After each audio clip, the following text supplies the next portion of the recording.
Dəyərli sahibkarlar, dəyərli iş adamları, əgər siz coffee shop açmaq istəyirsinizsə, bu məqamlara mütləq halda nəzər yetirməlisiniz. Heç bunu bilirdinizmi? Bugünkü təlimimizin mövzusu şəhərdə, hansı bir rayonda, kənddə bir coffee house açdıqda nələrə fikir vermək lazımdır? İlk öncə, birinci növbədə ən kritik məsələ koffenin özü və koffenin keyfiyyətidir ki, koffeni dəqiq bildiyimiz brendlərdən alsaq daha yaxşı olardı. İkinci bir, barista və komanda. Coffee house-larda bildiyimiz kimi qəhvə elvələrində bütün koffeni barista komandası düzəldir və o komanda mütləq halda latte, cappuccino, affogato, digər kofe növlərini mütləq halda 100% bilməlidir və hamı demək olar ki, tez-tez təlimlər keçirilməlidir. Avadanlıq seçimi. 3. Mütləq bütün sahibkarlara tövsiyəm odur ki, coffee shoplarda, coffee house-larda sizin avadanlığınız yüksək səviyyədə olmalıdır. Pis avadanlıq, pis kofe və pis reputasiya deməkdir. Buna görə də gələn qonaq ikinci dəfə gəlməyəcək. Məkan və mütləq halda oradakı olan atmosfer. Burada isə qeyd elədiyim kimi Wi-Fi daim olmalıdır, sürətli xidmət olmalıdır və verdiyimiz məkan isə həmişə piyada yolların üstündə olmalıdır.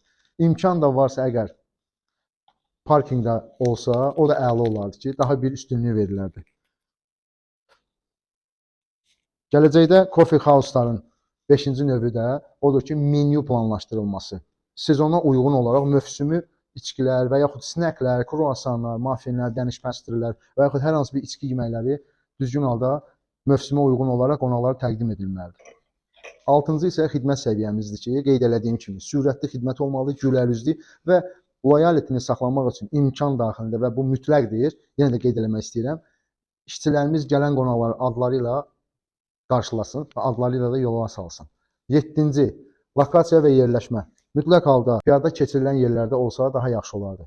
Bu və xüsusən də o yerin özünün belə kafenin parkinqi olsa daha üstünlük verir. Branding və marketing. Daima bəzi coffee shoplar bildiyimiz kimi 10 alana birini hədiyyə belə kampaniyaları verir və kütləvi informasiya vasitələrində Instagram, TikTok, YouTube-da belə daima kreativ videolar çəkilib qoyulmalıdır. 9. Xərclərin idarə olunması bu mütləq haldadır ki, hər hansı bir itkinin, hər hansı bir malın alışını, marketinq eləməyə, bazarlıqda onları da nəzərdə saxlamaq lazımdır. Və ən vacib kimi operationdur. Bizim bu operasyon sistemini düzgün qursaq, bizim coffee shopumuz belə həmişə uğurlu olacaq. Onu da qeyd eləmək istəyirəm ki, ilk coffee shop belə 15-ci əsrdə Dəməşqdə olmuşdur və Avropada isə 1640-cı illərdə İtaliyada olmuşdur. Uğurlu projelər arzulayıram. Daha maraqlı və ətraflı məlumatlar almaq üçün bizim Instagram, TikTok və YouTube kanalımızı izləməyinizi davam edin.